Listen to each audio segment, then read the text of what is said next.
Good morning, everybody. I'm Brian Iverson, co-founder of MyCityLender Home Loans. Here as always with Shane Sauer from Blueink Title Agency, and this is your weekly housing fast break.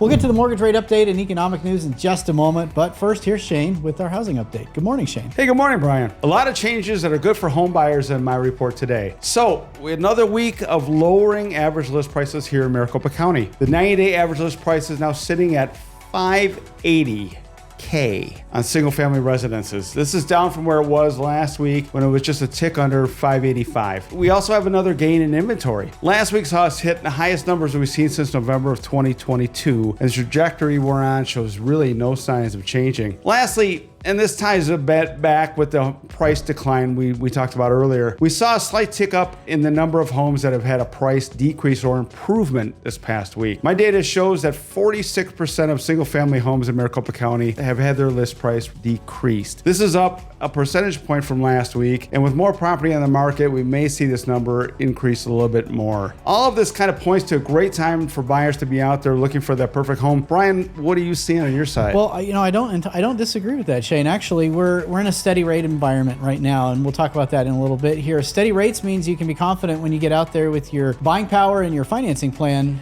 to be able to find that perfect home. Current national average mortgage rate for conventional loans is sitting at 6.62%, which is unchanged from last week. National FHA average is 6.09%, and the VA rate is 6.1%, also unchanged from last week. It's been a frustrating and potentially confusing to see mortgage rates move consistently higher after the Fed's September 18th rate cut, but the Fed has nothing to do with the big rate spike of the past few weeks. The Fed's rate cut wasn't even the reason that rates were higher in the last part of September, but it was a big part of the reason that interest rates moved much lower in the preceding months, thus leaving themselves in a position for reflection after the cut actually happened. This pause made for a gentle drift to modestly higher rates up until last week. Since then, it's been last Friday's jobs report that created unpleasant momentum and that continues causing problems for fans of low interest rates. This week's CPI came in just a bit higher than expected, with the monthly core reading at 0.3 instead of the 0.2 forecast. If core CPI can't manage to print more than 0.2 or 0.1 readings, it will be tough for the Fed to cut rates too aggressively going forward. And finally, this week is shorter than normal for the rate market, with Monday being closed for Columbus Day. Economic data remains sparse in the upcoming weeks, which means we could be waiting several more weeks for movement that's even remotely as big as last week's. That's it for this week, guys. Thanks as always for watching. If you have any questions, please reach out to us or hit us up with a comment down below. We'll see you right back here next Tuesday for your weekly housing fast break.